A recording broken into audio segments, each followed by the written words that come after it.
frustrated because you feel like you're doing all of the right moves to get results, but not seeing that mobility work add up? It might be because you're actually mimicking a proper movement pattern without utilizing the correct muscles to power the movement. Sometimes we're even more focused on making a movement look good and trying to perform a bigger range of motion over engaging the correct muscles to drive the movement. While it's key we do things to relax overactive muscles like foam roll and stretch, we can't just stop there. We've got to make sure we're actually activating underactive muscles so that we improve our mind-body connection to better utilize the correct muscles efficiently and effectively.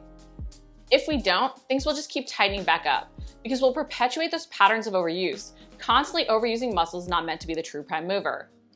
That's why it's key we don't just rush through our stretches and even cheat by compensating to make it look like we can work through a bigger range of motion. That's why it's key we actually focus on engaging those underactive muscles to drive the stretch. Like for instance, focusing on our glutes to drive our hip flexor stretches.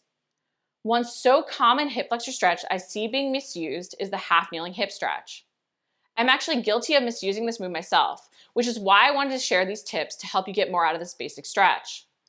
I thought I had a bigger range of motion than I actually did, and would wonder why my hip mobility felt limited in other moves when I could perform this stretch so easily. But it's because I wasn't actually only seeking out mobility from my hips. I wasn't actually targeting my hip flexors with the stretch. Often when we do the half kneeling hip stretch, we simply rock forward and reach back and overhead. Because our hips are tight and we aren't focused on what we feel working, we don't end up truly getting the effective hip stretch from the movement we want. We end up potentially really just arching our lower backs, which can ultimately perpetuate the aches and pains we already have occurring. That's why it's key we focus less on a bigger range of motion and more on what we feel driving the stretch.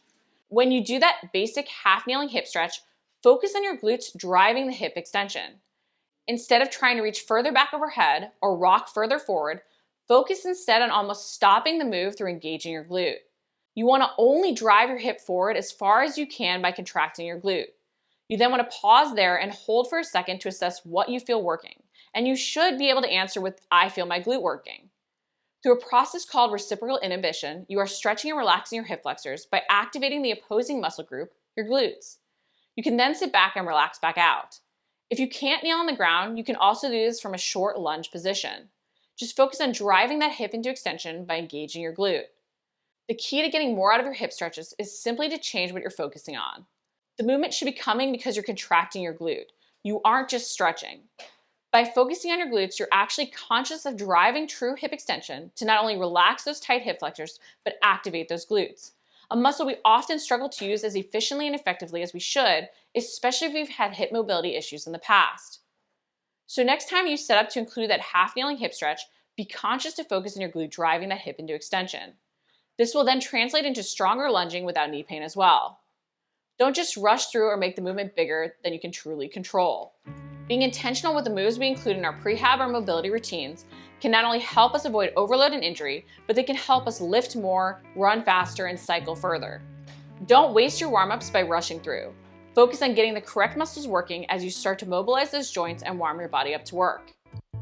If you liked the video, make sure to like it, comment below if you have any questions, and subscribe. We're posting new videos each week.